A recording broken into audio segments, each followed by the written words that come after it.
नमस्कार, राम राम सगळ्यांना. आज खूप आनंद होतोय आणि माझ्यासाठी अत्यंत महत्त्वाचा दिवस आहे. कारण अनेक वर्ष मी या इंडस्ट्रीमध्ये काम करतोय आणि मला यावर्षी मुंबईत येऊन गाव सोडून मुंबईत आलो आणि बरोबर 2001 आलो मी. 25 वर्ष पूर्ण होत आहेत आणि माझ्या भोवतीचा एक चित्रपट येऊ घातलाय 25 वर्षाच्या स्ट्रगल नंतर.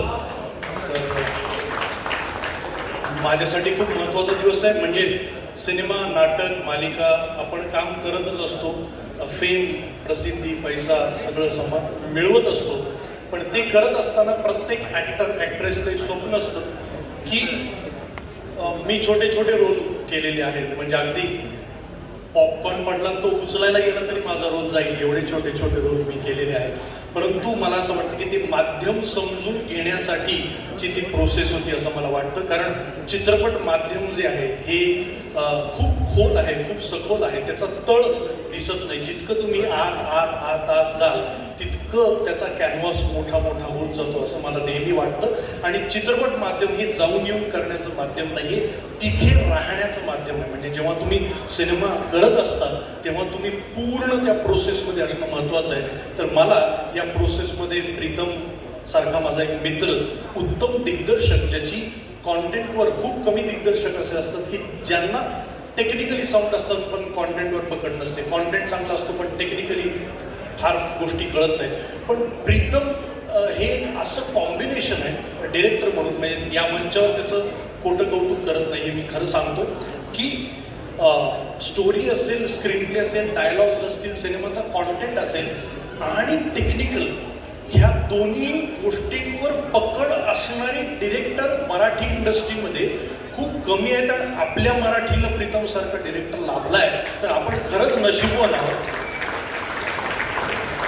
त्यानंतर आपला भोवताल आजूबाजूला ज्या पद्धतीचे चित्रपट तयार होत आहेत, मग ते साऊथमध्ये असतील, नाहीतर बॉलिवूड असेल, हॉलिवूड असेल, तर मोठं स्वप्न बघणारा हा यवतमाळसारख्या छोट्या गावातून आलेला हा दिग्दर्शक आहे. मला असं वाटतं की त्याच्या बोलण्यामध्ये नेहमी प्रमोशनच्या आयडियाज असतील, शूट असेल, मोठा सेट, मोठं मोठं काहीतरी करायचं आहे. आणि मला असं वाटतं की हा डिरेक्टर जेव्हा मराठीत तर काम करणारच आहे, पण हिंदी, साऊथमध्ये मी त्यांना नेहमी म्हणतो प्रीतमला की तू जेव्हा तिकडे जाशील तेव्हा सुद्धा तितक्याच ताकदीनं तू सिनेमा उभा करशील. कारण 24 तास हा झपाटून गेलेला डिरेक्टर असं मला वाटतं. तो सिनेमाशिवाय दुसरा विचार करू शकत नाही किंवा तो त्याशिवाय जगू शकत नाही. माझं वय त्याच्यापेक्षा जास्त आहे, अनुभव जास्त आहे, परंतु माझ्यापेक्षा जास्त सगळ्या भाषेतले चित्रपट या माणसाने अभ्यास करून बघितले असतील असं मला वाटतं. आणि अशा दिग्दर्शकाच्या हातामध्ये जेव्हा एखादा नट पडतो दिग्दर्शकाच्या हातात, तेव्हा त्या नटाचं सोनं होतं असं मला वाटतं. आणि प्रत्येक अभिनेता कितीही वर्ष झाले, कितीही मोठा झाला, तरी पण तो चांगला डिरेक्टर शोधत असतो की मला चांगला डिरेक्टर मिळायला पाहिजे. आणि हा गोडबोल आहे खूप. डिरेक्टरकडे जे स्किल लागतं, काम कसं काढून घ्यायचं आणि नटांना घड्याळ बघू द्यायचं नाही. म्हणजे जुन्या काळामध्ये शेतकरी सूर्यावरनं ठरवायचे किती वेळ झाली आहे. आम्ही घबाडकुंडला सूर्यावरनंच ठरवायचो की आता पहाट झाली, आता सकाळ झाली.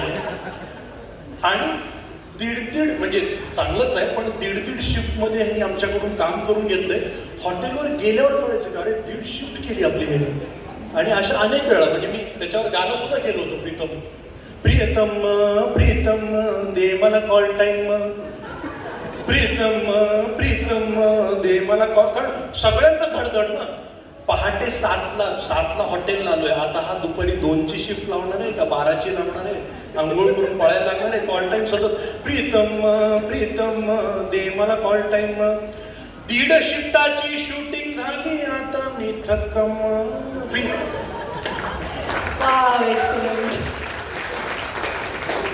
आणि रसिक सरांसारखा माणूस परत ते जोडी जी जमली त्यांची की विजन मोठं असणं फार गरजेचं आहे असं मला वाटतं. ते त्यांचं आहेच आहे की काय लागतंय सांगा. कारण मी पहिल्यांदा 25 वर्षात 55 सिनेमे झालेत, पहिल्यांदा मी सेट उभा राहिलाय मराठीमध्ये आणि त्याच्यावर मी काम केलं.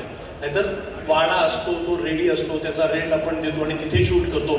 पण काही हजार स्क्वेअर फीटचा सेट उभा करणं ही सोपी गोष्ट नाही असं मला वाटतं. त्याच्यामुळे रसिक सरांसाठी आपण जोरदार टाळ्या झाल्या पाहिजेत. आणि प्रीतमचं वैशिष्ट्य असं आहे की जे परत परत निर्माते त्याच्याकडे येतात, सिनेमा तू कर म्हणून. कारण निर्माता जगला पाहिजे. आत्ता मराठीची गरज ती आहे असं मला वाटतं की सिनेमा चालला पाहिजे, त्याच्या आधी निर्माता जगला पाहिजे असं मला वाटतं. त्याच्यामुळे नटराजाच्या चरणी आजच्या दिवशी एवढीच प्रार्थना करतो की घबाडकुंड हा सिनेमा खूप चालू दे, सुपर डुपर हिट होऊ दे. त्यांनी जे पैसे टाकलेले आहेत त्याच्या 4x, 5x, 10 यांना मिळू दे. कारण असे निर्माते पैसे आल्यानंतर परत चांगला सिनेमामध्येच इन्व्हेस्ट करणार आहेत, ते दुसरीकडे कुठे इन्व्हेस्ट करणार नाही आहेत. त्यामुळे चालू दे, कारण इंडस्ट्री चालली पाहिजे. फक्त ॲक्टर्स नाही तर आज तुम्ही स्पॉटदादाला सुद्धा स्टेजवर बोलवलं, त्यांच्यापासून ते डिरेक्टर ॲक्टर्सपर्यंत सगळ्यांची उपजीविका, सगळ्यांचं पोट या क्षेत्रावर आहे. त्याच्यामुळे सिनेमा चालणं, निर्माता जगणं हे मला अत्यंत महत्त्वाचं वाटतं. आज ही फिल्म जी आहे ती अनेक सिनेमे केले. आमचं आल्याड पल्याड किंवा त्याच्या आधी आम्ही इष्टांपासून मी प्रीतम बरोबर काम करतोय आणि तेव्हापासून त्यांनी जे जे चित्रपट केले त्या चित्रपटांमध्ये मी आहे. त्याच्यामुळे आता मी त्याच्या रेशन कार्डावर आलेलो आहे. त्याच्यामुळे आता माझं नाव हटवणं शक्य नाही आहे. आणि आजच्या दिवशी मी 25 वर्ष, जसं मगाशी म्हणालो की 25 वर्षाचा हा माझा प्रवास आहे. पहिल्यांदा माझ्या भोवतीचं की सेंटर कॅरेक्टर जे आहे ते माझ्या भोवतीचं असं काहीतरी येतं, त्यामुळे मनापासून आनंद होतोय. लक्ष्मीकांत बेर्डे सरांची आज फार मला आठवण होते. त्याचं कारण असं आहे, 2001 साली मी त्यांच्यावर नाटक केलं, सर आले धावून. त्या नाटकामध्ये मी छोटासा भूकंपग्रस्त मुलाची भूमिका करायचो आणि त्यावेळेस मला 125 रुपयाचं मानधन मिळायचं, पाकिट होतं तेव्हा मानधन. तेव्हा मी त्यांना म्हणलं होतं, तेव्हा मी खूप हडकुळा होतो, आत बाहेर, तेव्हा खरंच हॉरर दिसायचो. आता जर हँडसम दिसतोय. तेव्हा मी त्यांना म्हणलं होतं की लक्षात सर मला ना ते डेंटिस्ट कोणी ओळखीचे असतील तर सांगा ना. तेवढे कशासाठी म्हणून नाही, ते मला जरा क्लिप लावून घ्यायचे. फार लोक माझ्यावर पंचेस मारतात, हो खूप टॉन्टिंग करतात, तर मला ते आतमध्ये घ्यायचे दात. तर लक्ष्मीकांत बेर्डे मला जवळ घेतलं आणि मला म्हणाले की संदीप, हा विचार कधीच मनामध्ये आणू नकोस आणि हे जे तुझे दात बाहेर आहेत ते तसेच राहू दे. काही वर्षांनी ती तुझी आयडेंटिटी बनेल आणि तुझ्या भोवतीचे चित्रपट यायला लागतील, तेव्हा तुला माझी आठवण होईल. तर मला आज लक्ष्मीकांत बेर्डे सरांची आठवण होती की याच्यातून खूप मोठा मेसेज त्यांनी दिला की दिसणं महत्त्वाचं नाही, असणं फार महत्त्वाचं आहे असं मला वाटतं. आणि मी या चित्रपटाचा भाग आहे. युनिवर्स जो आहे तर त्याचा एक महत्त्वाचा भाग आहे, याचा मला मनापासून आनंद होतो. ही संधी मला दिली, माझं बोलणं शांतपणे ऐकून घेतलं. धन्यवाद.